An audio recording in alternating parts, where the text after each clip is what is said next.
Hi, I'm Aly Dosdall for We Are Memory Keepers, and today I'm going to show you how to use the Alphabet Punchboard to create a centerpiece for any occasion.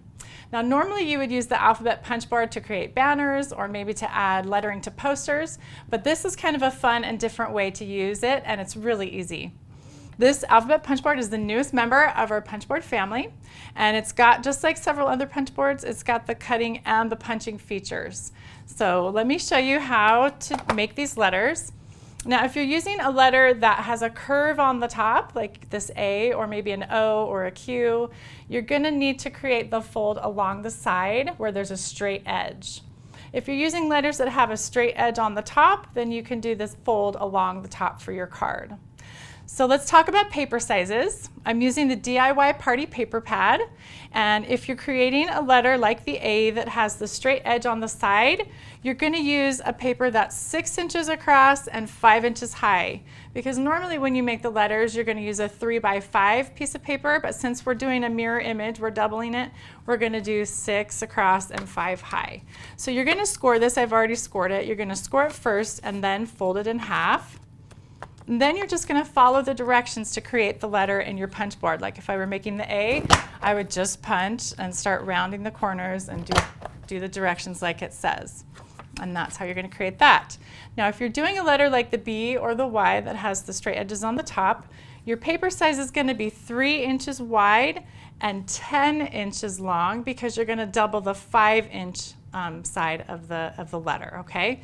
So I'm going to go ahead and score this using the trim and scoreboard. I'm going to line this up right here. And since it's 10 inches long, I need to do it right at the half point, which is 5. So I'm going to score right there. And then I'm going to fold that in half. Okay, so you've got the card that opens from the bottom. All right, now we're going to make the Y. So I'm going to open up my directions that come with the board. And these directions are really clear and easy to use. And we're going to do the Y. So we're going to start by punching this D shape right here. And I'm going to use the folded edge on the left side. So it's going to go in this way. We're going to line it up right here on the 2 line, number 2 line, and we're going to punch. And then we're going to slide that right over to this edge here and punch again. Now, when you're doing this, you need to make sure you're keeping track of where the front is and where the top is, so you get your letter correctly shaped and so that the fold is at the top. So my fold is at the top, and I've got the front facing up, and I'm going to just slide this in. I'm going to turn this direction. And I'm going to line this up right here in the bottom corner. And then we're going to use our cutting blade, and this blade has the cutting side, and then it has this little notch over here. It's important that you get this little notch right into the tracks when you're making the cut so that you get the best results. So we're going to cut away this little segment of the letter right here. So I'm going to get my little notch in the track and just slide down. Okay, so we're going to get rid of that. And then we're going to turn it this way so that the folded edges are at the top, and that's all in your directions here. And we're going to get rid of this little bit right here so we can start forming the Y. So we're going to do one cut right in the middle on the middle track. And then we're going to open this up and slide this up so it's at this 1/2 inch mark here, and put it flush on the edge there. And then we're going to do the middle track again, so that we get that nice Y shape. Okay, so now all we've got left to do is to round the corners.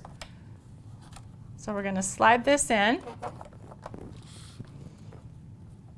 and just start rounding those corners off. Now this piece right here is a little bit tricky. You're just going to have to gently fold the bottom of the Y up and slide that in. Make sure you've got it lined up on both corners here. And then we're just going to punch right there. So there's your Y. And then in order for this to stand up, you're going to cut about 1/4 inch off the bottom, just nice and straight. Give it a little platform to stand on. And then you can stand that right up. And you can decorate your letters however you'd like, depending on the occasion. I just used some of the fringe tape from the DIY Party mini piñatas, and then I added a little bit of the raffia from the DIY Party collection. But you can go crazy and make them however you'd like. So this is a great, easy project you can use for any occasion. You can make place cards with them. You can make a centerpiece. You can use them for all kinds of things. Thanks for joining me. I'm Aly Dosdall for We Are Memory Keepers.